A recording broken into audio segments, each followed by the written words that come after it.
नमस्कार, बहुत स्वागत है आपका इंडिया वॉइस पर। मैं हूं आपके साथ दिनकर आनंद। बीजेपी ने 4 राज्यों के प्रदेश प्रभारी को बदल दिया है। झारखंड से बाबूलाल मरांडी को प्रदेश अध्यक्ष बनाया गया। पंजाब से सुनील जाखड़ को, तेलंगाना से जी किशन रेड्डी और आंध्र प्रदेश की डी पुरंदेश्वरी प्रदेश अध्यक्ष बनी है। यह साफ हो गया कि झारखंड में बीजेपी का सबसे बड़ा चेहरा बाबूलाल मरांडी है। बाबूलाल मरांडी झारखंड के पहले मुख्यमंत्री भी रह चुके हैं।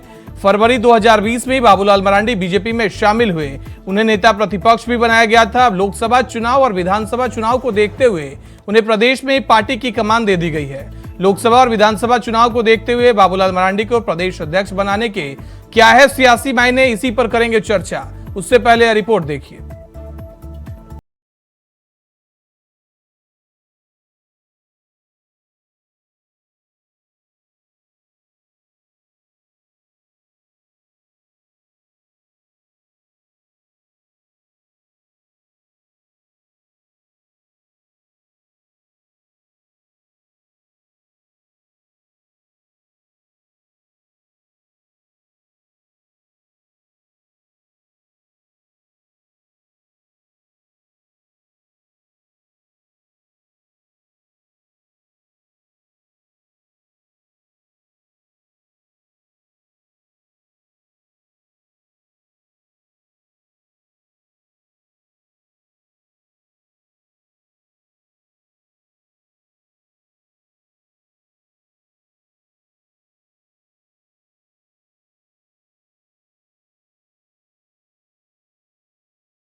राज्यों के प्रदेश अध्यक्षों को पार्टी ने बदला है, जो ये संकेत दे रहे हैं कि बीजेपी 2024 में होने वाले लोकसभा चुनाव को लेकर टास्क करने में लगी है।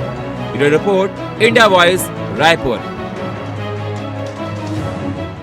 तो बीजेपी ने आने वाले लोकसभा चुनाव और विधानसभा चुनाव के मद्देनजर बड़ा बदलाव किया है। बीजेपी ने जहां पंजाब में सुनील जाखड़ को प्रदेश अध्यक्ष बनाया, तो झारखंड में पूर्व मुख्यमंत्री बाबूलाल मरांडी पर दांव खिलाया। आपको बता दें, इससे पहले बीजेपी के वहां प्रदेश अध्यक्ष दीपक प्रकाश थे। आपको बता दें कि लगातार बीजेपी अलग अलग जगहों पे अलग अलग तरीके की सियासी चाल चल रही है। इसी पर करेंगे आज सियासी चर्चा। लेकिन आपको बता दें कि बीजेपी की सियासी चर्चा से पहले हम आपको अपने गेस्ट से रूबरू करवाते हैं। हमारे साथ अशोक बड़ाइक, नेता बीजेपी, जुड़ गए हैं। सौरभ दुबे, वरिष्ठ पत्रकार हैं। फिरोज खान, नेता कांग्रेस से जुड़ गए हैं। आप तीनों का बहुत बहुत स्वागत है सर इंडिया वॉइस पर। मैं सबसे पहले अशोक बड़ाइक साहब आपके पास ही आना चाहूंगा। बीजेपी ने बड़ा बदलाव किया है झारखंड में। बाबूलाल मरांडी को आप लोगों ने बना दिया है सर, बीजेपी प्रदेश अध्यक्ष बनाई है। किस तरीके से इसको देखा जाए? देखिए, बाबूलाल जी सबसे पहले तो नए कमान के लिए राज्य की खवातीन को, जनता की ओर से आदरणीय बाबूलाल मरांडी जी को भारतीय जनता पार्टी के प्रदेश अध्यक्ष नियुक्त किए जाने पर उनको ढेरों शुभकामना, बधाई, उनको जोहार। देखिए, अपने आदरणीय बाबूलाल मरांडी जी, उनके संगठनात्मक कौशल को हम लोगों ने कई वर्षों से लगातार देखा है। वो अपने विचार परिवार में, विश्व हिंदू परिषद में भी वो संगठन का काम देखते थे। सुदूर गाँव देहात जाकर वो जिस तरह से आदिवासियों को अपने विचार परिवार से, आदिवासियों को जिस तरह वह विचार परिवार से जोड़ते थे। फिर पार्टी में, भारतीय जनता पार्टी में जब उनको लाया गया तो भारतीय जनता पार्टी में उन्हें वनांचल का अध्यक्ष बनाया गया। वहां पर जहां आरजेडी और कांग्रेस और झारखंड मुक्ति मोर्चा का गढ़ हुआ करती थी, उस संथाल परगना में उन्होंने किला फतेह करने का काम किया।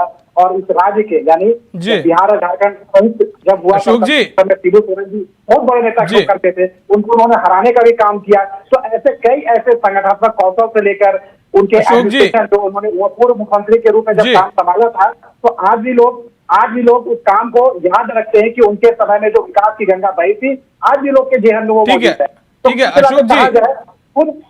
दिनकर, एक मिनट, कुल मिलाकर कहा जाए कि एक संगठनात्मक कौशल के रूप में माननीय बाबूलाल जी को जाना जाता है, एक अच्छे एडमिनिस्ट्रेटिव के रूप में उनको जाना जाता है, और एक अच्छे व्यक्ति, एक मिलनसार, एक अनुशासन और एक काफी अच्छे व्यक्तित्व के रूप में, आकर्षक व्यक्तित्व के रूप में। अशोक जी, यानी दीपक प्रकाश में काबिलियत नहीं थी क्या? नहीं, देखिए आपको बता रहे, ये भारतीय जनता पार्टी में, कांग्रेस के नहीं है कि सोनिया गांधी हमेशा अध्यक्ष बनी रहेगी, आरजेडी में नहीं है कि वो सीधे लालू यादव उनके पुत्र रहेंगे, यहाँ पर कार्यकर्ताओं को हमेशा दायित्व और जिम्मेदारी मिलते रहती है। ये हम अन्य दल जैसा नहीं है, जिस भी दल को पार्टी तय करेगी वो दल के नेता लेकिन अशोक जी हमारी बात सुनिए। कौन अशोक जी, लेकिन यहाँ तो पार्टी को तोड़ने वाले को भी अध्यक्ष बना दिया जाता है, सही कहा आपने सर। कौन पार्टी को तोड़ने वाले को अध्यक्ष बनाया? कहाँ पार्टी तो टूटी है यहाँ? देखिए वैसा नहीं है। अब आप बोलेंगे तो अजीत पवार जी अशोक जी नरेंद्र मोदी जी के विचार से प्रभावित होकर, उनके विकास से बातों से प्रभावित होकर अजीत पवार जी भी एनसीपी से आए हैं। आज वो पार्टी को विलय करा दिए हैं। एक नाथ शिंदे जी शिवसेना के प्रमुख नेता थे, आज क्या जरूरत पड़ेगी वो भारतीय जनता पार्टी में? ठीक है अशोक जी, देखिए कुल मिलाकर कहा जा सकता है कि नरेंद्र मोदी जी का एक विशाल जो व्यक्तित्व है उनसे प्रभावित होकर अगर समुद्र में। ठीक है अशोक जी, हमारे साथ फिरोज खान भी जुड़े हुए हैं कांग्रेस से, उनसे जी। ठीक है, कैसे देखते हैं फिरोज साहब इसको, जो परिवर्तन बीजेपी ने किया है? देखिए, ये बीजेपी का अंदरूनी मामला है जी। दीपक प्रकाश जी प्रदेश के अध्यक्ष थे जी। बीजेपी ने सर्वे कराया पूरा 14 लोकसभा सीट जो झारखंड में है जी, उसमें एक भी सीट बीजेपी नहीं जीत रही थी जी। महागठबंधन पूरा 14 सीट जीत रहा था जी। इसीलिए दीपक प्रकाश को हटा करके बाबूलाल मांडी जी को बनाया गया। बाबूलाल मांडी जी वही है जो 2020 में जब झारखंड राज्य अलग हुआ था जी, तो बाबूलाल मांडी जी को प्रथम मुख्यमंत्री बनाया गया जी। उस टाइम बीजेपी के विधायक विरोध करके उनको हटाने का काम किया और आज बाबूलाल मांडी जी को प्रदेश का अध्यक्ष बनाया गया है बीजेपी की तरफ से जी। तो बहुत सारे फिरोज जी विधायक, बहुत सारे बीजेपी फिरोज जी यानी आप यह कह रहे हैं कि इससे विरोध होगा बीजेपी संगठन के अंदर? फिरोज जी यानी आप यह कह रहे हैं कि इससे विरोध होगा बीजेपी संगठन के अंदर? फिरोज जी को एकदम विरोध होगा। आप देखिएगा आज तक विधायक दल का मान्यता बाबूलाल मांडी जी को प्राप्त नहीं हुआ था जी। ये बीजेपी के लोग उनको विधायक दल का नेता मानते थे, लेकिन सरकार से विधानसभा से आज तक उनको विधायक दल का नेता प्राप्त नहीं हुआ। बनाया गया है ताकि कुछ फायदा हो, लेकिन बाबूलाल मांडी को आप लोगों ने नेता पर नहीं दिया। जितने भी लोग आदिवासी की बात करते हैं, बाबूलाल मांडी जी आबादी है, सभी लोग झारखंड में महागठबंधन के साथ है, सरकार के साथ है और हेमंत सोरेन जी जितना अच्छा काम कर रहे हैं उतना अच्छा कोई काम नहीं किया गया। आपने देखा होगा इससे पहले झारखंड में जब बीजेपी की हुकूमत थी 2019 से लेकर 2014 से लेकर 19 तक, तो झारखंड में मॉब लिंचिंग उसी तरह से हो रहा था, अल्पसंख्यक को उसी तरह परेशान किया जा रहा था, आदिवासी भाइयों को उसी तरह से परेशान किया जा रहा था, पत्थलगड़ी का नाम पर जेल भेज दिया जा रहा था। फिरोज जी ठीक है, जवाब लेते हैं। अशोक जी जवाब दीजिए जी, आपने सुना। देखिए दीपक प्रकाश जी के नेतृत्व में जो उनके जो टेन्योर था, देखिए भारतीय जनता पार्टी एक कार्यकर्ता बेस्ड पार्टी है, एक ऑर्गेनाइजेशन बेस्ड पार्टी है, इनके जैसा नहीं है। हम लोग के यहाँ कार्यकर्ता एक परिवार होता है, पूरे कार्यकर्ताओं का सामूहिक परिवार है। इनके यहाँ एक परिवार ही पूरी की पूरी पार्टी है, तो ये लोग क्या बात करेंगे? गांधी परिवार में पूरे के पूरी कांग्रेस समाहित है। अब हमारे यहाँ भारतीय जनता पार्टी का एक कार्यकर्ता, आप देखिए नरेंद्र मोदी जी, आदरणीय नरेंद्र मोदी जी एक साधारण कार्यकर्ता से लेकर देश के प्रधानमंत्री पद तक को सुशोभित कर रहे हैं। उनके यहाँ बता दीजिए कि कोई गांधी परिवार से इतर जाकर कोई भी कांग्रेस का कमान अशोक जी सुनिए, क्या बात करेंगे आप लोग? अशोक जी सीएम भी बने बाबूलाल मरांडी नेता प्रतिपक्ष भी बने, तो बाकी भाजपाई क्या करेंगे? आप आदरणीय रघुवर दास जी को पार्टी ने अवसर दिया, आदरणीय रघुवर दास जी के नेतृत्व में झारखंड में विकास की गंगा बही, आदरणीय अर्जुन मुंडा जी को भी पार्टी ने मुख्यमंत्री बनाया, उनके भी नेतृत्व में झारखंड में विकास की गंगा बही। देखिए इस राज्य में साधारण सा कार्यकर्ता, वो चाहे आशा लकड़ा हो जो रांची के मेयर रही है, आज वो राष्ट्रीय मंत्री का पद को सुशोभित कर रही है। समीर उरांव जो राज्यसभा सांसद एसटी मोर्चा के राष्ट्रीय अध्यक्ष का दायित्व सुशोभित कर रहे हैं। अशोक जी ठीक है, भारतीय जनता पार्टी में कार्यकर्ताओं को अवसर दिया जाता है, ऐसा नहीं कि कोई ठीक है। अशोक जी हमारे साथ सौरभ दुबे भी जुड़े हुए हैं, वरिष्ठ पत्रकार हैं। कैसे देखते हैं सर इसको? बीजेपी ने आदिवासी चेहरे पर दांव खेला है।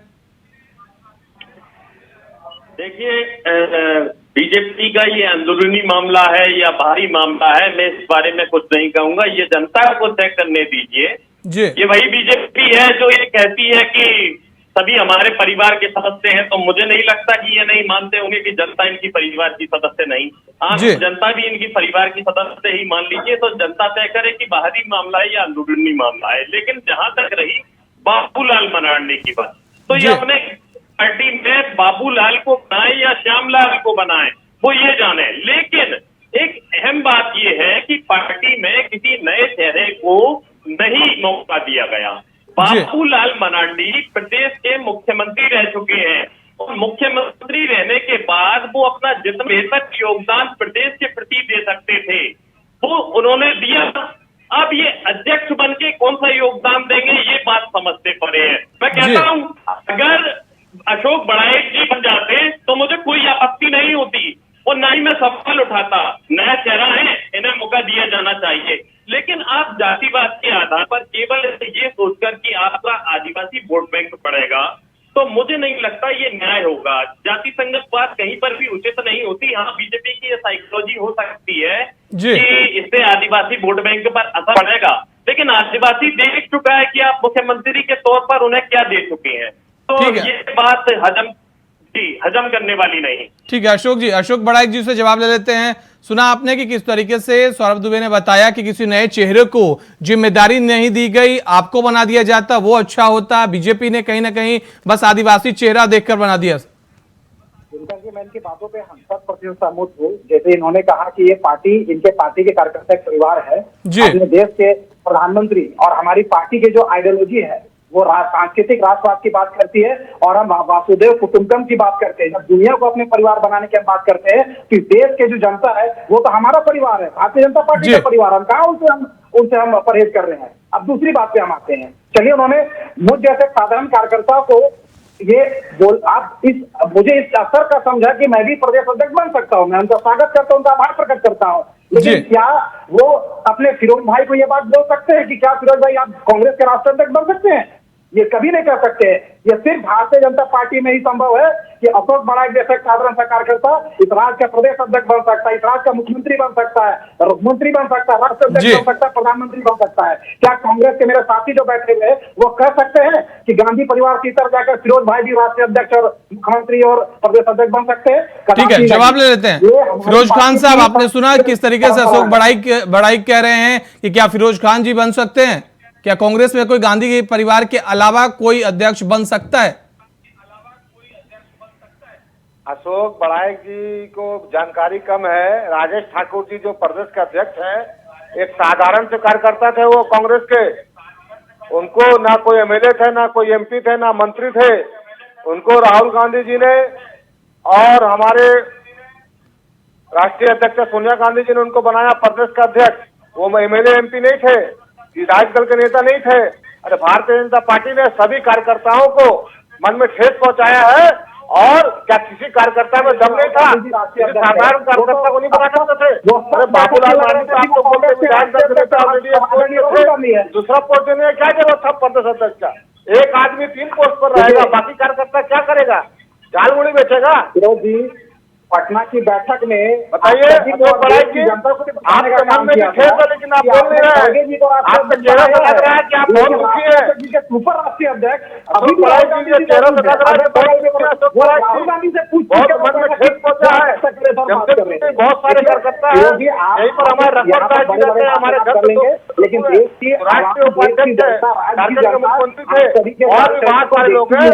बीजेपी को बहुत बड़ी फूट पड़ेगी और 14 सीट लोग जीतेंगे। लोकसभा देख लीजिएगा, सर्वाधिक लोकप्रिय परिवार करने की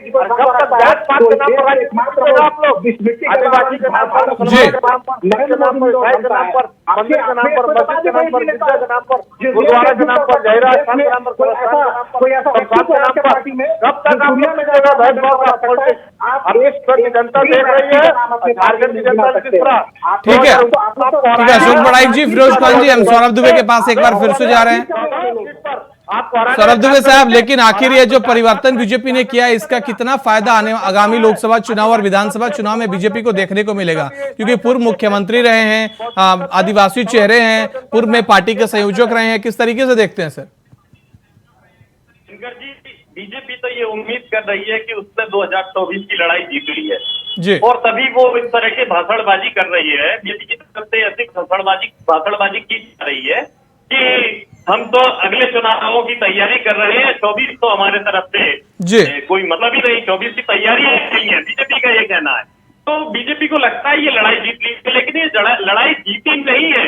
ये लड़ाई बहुत मुश्किल है, ये लड़ाई बहुत कठिन है, क्योंकि सवाल जनता के मुद्दों का है। शिक्षा, बेरोजगारी, स्वास्थ्य, अभी हमारे देश में प्राथमिक आवश्यकताओं के लिए लोग इधर उधर भटक रहे हैं।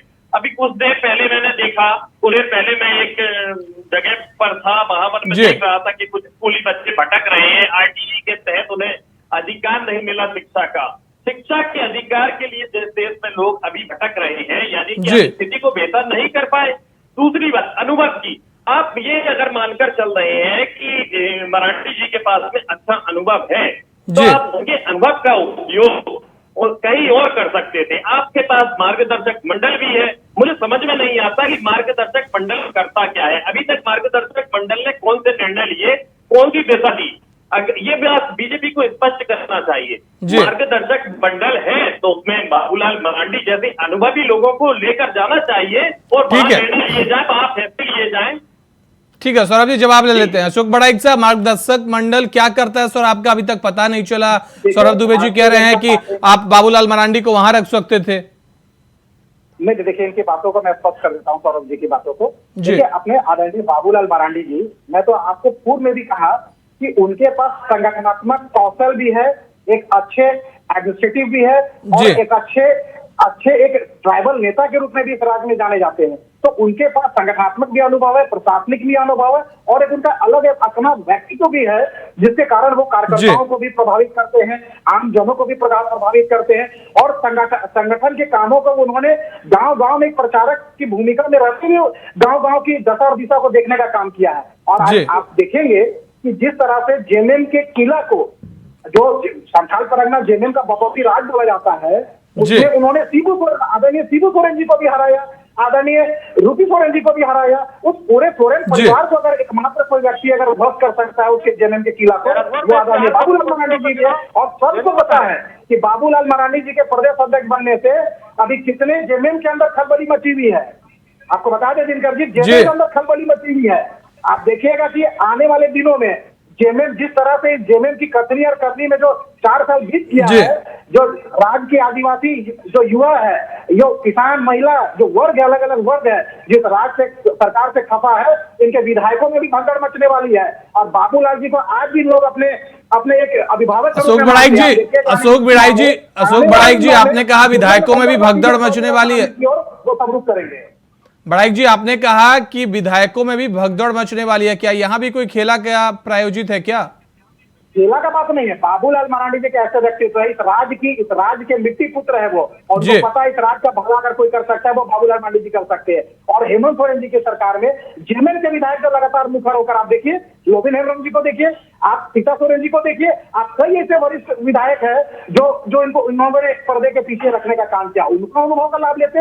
लेकिन आज जो स्थिति है इस सरकार में और जेएमएम संगठन के अंदर में, नए नए लोगों को जिनका कोई आधार नहीं है, राज्य में कोई जनाधार नहीं है, ऐसे लोगों को उच्च स्थानों पर बैठाने का काम किया। अभी जेएमएम के अंदर जो जेएमएम का विधायक है, आप देखिएगा कि आने वाले समय में, आने वाले चुनाव में जिस तरह से लोकतांत्रिक एक प्रणाली होती है कि जिसको भी किसी भी पार्टी से लड़ना वो लड़ सकते हैं, आप देखेंगे कि बाबूलाल मरांडी जी की ओर जेएमएम के अधिकांश विधायक, अब पार्टी के भी कार्यकर्ता और नेता बाबूलाल मरांडी जी से प्रभावित होकर भारतीय जनता पार्टी की ओर कूच करने का काम करेंगे। ठीक है, जवाब ले लेते हैं। ठीक है अशोक बड़ाइक जी, जवाब लेते हैं।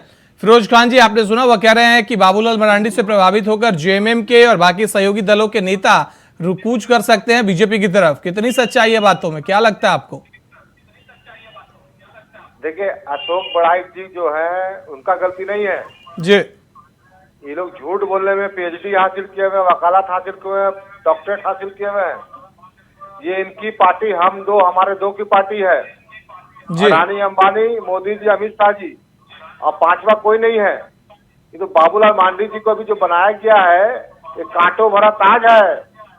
इनका विरोध अभी देखिए कितना होगा। निशिकांत दुबे जी हैं, रघुवर दास जी हैं और भी बहुत सारे लीडर हैं।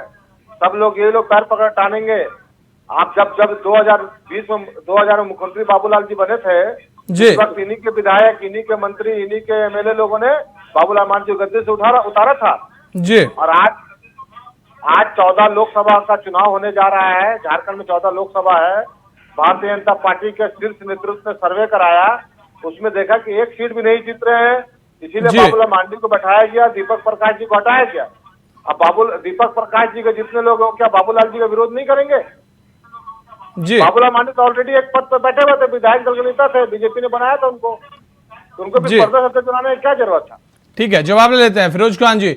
अशोक बड़ाइक जी, सुना कि आपके आंतरिक सर्वे में आपको एक सीट भी नहीं मिल रही है, इस वजह से यह परिवर्तन किया गया है। देखिए, सबसे पहली बात बता दें कि फिरोज जी को लगता है बीजेपी की जो सर्वे की पूरी रिपोर्ट पहुंच चुकी है ना, ये तो बधाई हो, आपने बताने का काम किया कि सर्वे रिपोर्ट सबसे पहले आपके पास पहुंच गया है, तो आपने मुझे बताने का काम किया कि एक भी सीट नहीं जीत पाएंगे। आप पहले अपना चाईबासा में जो आप दोनों में भगदड़ मची हुई है कि कांग्रेस लोकसभा में हो, लोकसभा में कांग्रेस का हो गया, जेएमएम का होगा, पहले ये तो पहले स्पष्ट कर ले, दोनों संगठन आपस में खींचा तानी में लगे हुए। और रही बात भारतीय जनता पार्टी की, आप देखिए कि बीजेपी में, भारतीय जनता पार्टी में आप देखेंगे तेलंगाना के प्रदेश अध्यक्ष के रूप में जी किशन रेड्डी जी को बनाया गया है। वो क्या थे? भारत सरकार में गृह राज्य मंत्री का दायित्व संभाला था आदरणीय अमित शाह जी के साथ में, फिर उनको पर्यटन मंत्री बनाया गया, युवा पर्यटन मंत्रालय उनको। देखिए, भारतीय जनता पार्टी में जब किसी को भी बोला जाए कि जाके मंडल का प्रभारी, प्रखंड का प्रभारी बन के रूप में उसके दायित्व संभाले प्रभारी के रूप में, तो भारतीय जनता पार्टी का कोई बड़ा से बड़ा नेता, छोटा से छोटा नेता उस सवाल का जवाब नहीं करेगा कि मुझे क्यों, मैं इतने बड़ा मंत्री, मुझे क्यों भेजा जा रहा है। डी पुंडेश्वरी जी जिनको बनाया गया है अभी प्रदेश अध्यक्ष, अभी 4-5 सूची में उनका भी नाम है, वो राष्ट्रीय महामंत्री का दायित्व निभाते आ रही थी। और वो लेकिन अशोक बड़ाइक साहब, सवाल ये साधारण सा प्रदेश अध्यक्ष का अध्यक्ष बनाया गया। देखिए, भारतीय जनता पार्टी में क्या है कि यहाँ पर सभी अनुशासित रूप से काम करने वाले लोग हैं। ठीक है अशोक बड़ाइक साहब, सवाल सुन लीजिए अशोक बड़ाइक साहब, लेकिन सवाल यह है कि बाबूलाल मरांडी ऑलरेडी नेता प्रतिपक्ष थे, आपने उन्हें प्रदेश अध्यक्ष बनाया, रघुवर दास, दीपक प्रकाश, क्या संगठन में सर अंदर भगदड़ नहीं मचेगी? अब आपको मैं इतिहास बता दूं भारतीय जनता पार्टी का। बाबूलाल मांडी जी झारखंड वनांचल के अध्यक्ष रहे, दुखा भगत जी अध्यक्ष रहे, अभयकांत प्रसाद जी रहे, रघुवर दास जी रहे, आपको लक्ष्मण गिलुआ जी रहे, फिर अभी बाबूलाल मांडी, दीपक प्रकाश जी रहे, आज बाबूलाल मांडी जी को दायित्व दिया गया। देखिए, भारतीय जनता पार्टी में यही एक ड्यूटी है, यही एक पार्टी के कल्चर है कि हर नए कार्यकर्ता को अवसर दिया जाता है। ये लोग क्या बात करेंगे, जो गांधी परिवार के इशारे पर चलने वाले लोग, हम लोग हर बार आप देखिए कि झारखंड अलग होने के 22-23 सालों में हम लोगों ने हर बार नए कार्यकर्ता को हम लोगों ने प्रदेश अध्यक्ष का दायित्व देने का काम किया है। भारतीय जनता पार्टी में या तो सरकार में भूमिका हो या संगठन में भूमिका हो या साधारण सरकार के पद रूप में उसकी भूमिका तय की जाती है संगठन के द्वारा, तो वो फिरोज खान जी, आप यहाँ बड़ाइक साहब से भिड़ रहे हैं, उधर दीपक प्रकाश ने ट्वीट कर बधाई भी दे दी है। फिरोज खान जी, आप यहाँ भिड़ रहे हैं अशोक बड़ाइक साहब से, उधर दीपक प्रकाश ने ट्वीट कर बधाई भी दे दी है नए प्रदेश अध्यक्ष बनने पर। आपको मैं ट्वीट बताता हूं, दीपक प्रकाश ने ट्वीट कर बधाई दी है। उन्होंने ट्वीट कर लिखा है, भारतीय जनता पार्टी झारखंड के नवमनोनीत प्रदेश अध्यक्ष श्री बाबूलाल मरांडी जी को हार्दिक शुभकामनाएं। फिरोज खान साहब, आप तो कह रहे थे लड़ेंगे, आपस में सर फोड़ेंगे, एक दूसरे के अंदर अंतरकलह होगी, लेकिन यहां तो कुछ और ही नजरिया है सर। हाथी का दांत दिखाने का अलग होता है, खाने का अलग होता है। तो ट्वीट न किए हैं, कितना मदद करेंगे संगठन, ये देखना है। को राजस्थान से जाके देख के आनी चाहिए, राजस्थान में जिस अच्छा फिरोज खान साहब, जैसे कांग्रेस में होता है, एनसीपी में होता है, वैसे ही आपका कहना यही है? नहीं, आज बीजेपी में 60% नेता जी, 60% मुख्यमंत्री सब कांग्रेस के हैं। ऐसा क्यों है सर? क्या आप अपने नेताओं को संभाल के नहीं रख पाए, ऐसा क्यों है? नहीं, अरे भाई, तो इन लोगों के पास आदमी नहीं है तो पैसा, ईडी का डर से पैसा का दम पर सबको खरीद रहे हैं। अच्छा, आज महाराष्ट्र में क्या हुआ एनसीपी का, बताइए? इससे पहले शिवसेना को तोड़ा गया, अब शिवसेना का जो टूट के गए थे विधायक, अब वो देख रहे हैं कि भाई हम लोग को मंत्री बनना था, अब यहाँ। ठीक है खान साहब, जवाब ले लेता हूँ। अशोक बड़ाइक जी, आपके पास पैसा है, आप लोग खरीद लेते हैं, ऐसे आरोप लगातार खान साहब लगा रहे हैं, आप सुन ही रहे होंगे। अच्छा, अब वो लोग खुद जीतने के लिए तैयार है। अब एनसीपी में देखिए, एनसीपी में क्या भारतीय जनता पार्टी ने वो पहल किया था क्या? वो अजीत पवार जी उनके नेतृत्व से शरद पवार जी की और उनकी बेटी से वो खपा थे, और सरकार जो चल रही थी वहां पर, जी। उद्धव ठाकरे जी के सरकार चल रही थी, उससे खबर थे। वो तो बार-बार बोल रहे थे कि वो सरकार सही नहीं है, सरकार सही नहीं है। अब तो देखिए उन लोगों का अंदरूनी मामला है, उसमें भारतीय जनता पार्टी क्या कर सकती है? अब उद्धव जी। ठाकरे जी एकनाथ शिंदे जी के साथ उनका ठीक है। जो मतभेद था, अगर ठीक है वो अशोक पार्टी बड़ाइक को साहब, अगर अलग किए, अशोक तो बड़ाइक साहब भारतीय ठीक है, जनता पार्टी का फाइनल तो कमेंट लेना चाहूंगा सौरभ दुबे जी आपसे, किस तरीके से देखते हैं इस पूरे परिवर्तन को, जिस तरीके से बाबूलाल मरांडी को जिम्मेदारी सौंपी गई है, कितना असर पड़ेगा आगामी चुनाव पर? दिनकर जी, अभी मुझे ऐसा लगता है कि ये शुरुआत है। अब जिला स्तर पर भी जो संगठन है उसमें बदलाव किया जाएगा जी। उस बदलाव के बाद में ही एक नई तस्वीर उभर कर सामने आएगी और उस तस्वीर को देखकर हम आकलन लगा पाएंगे। हालांकि अभी हमारे अशोक बड़ाइक जी बड़ी बड़ी अनुभव की बातें कर रहे थे। मरांडी जी अगर इतनी अनुभवी है तो मेरा सवाल अशोक बड़ाइक जी से कहा, क्यों नहीं देश के संगठन की जिम्मेदारी उन्हें मिलनी चाहिए? आप दीजिए, आप क्यों नहीं देते अगर इतने ही अनुभवी है जितना उनके अनुभव का अभी गान कर रहे थे। दूसरी मेरी एक बात ये है कि बीजेपी और कांग्रेस ये दोनों ही दल हैं, ये एक रटा रटाया डायलॉग देते हैं, फिल्मी डायलॉग लीजिए। वो ये कि कथनी और कर्म में अंतर है, कथनी और करनी में अंतर है। चाहे भाजपा होगा तो वो कांग्रेस के बारे में बोलेगी, कांग्रेस होगी भाजपा के बारे में बोलेगी। ठीक है, तो मेरा इन दोनों ही ठीक है सौरभ दुबे जी, अशोक बड़ाइक साहब, फिरोज खान, आप सभी का हमारे साथ जुड़ने के लिए बहुत बहुत धन्यवाद। तो झारखंड में बीजेपी ने प्रदेश अध्यक्ष बनाया है बाबूलाल मरांडी को, जिसके बाद लगातार सियासी चर्चाएं तेज है। कितना यह प्रयोग बीजेपी का सफल होगा, यह आने वाले चुनाव में पता चलेगा। फिलहाल इस चर्चा में आप सभी का जुड़ने के लिए बहुत बहुत धन्यवाद।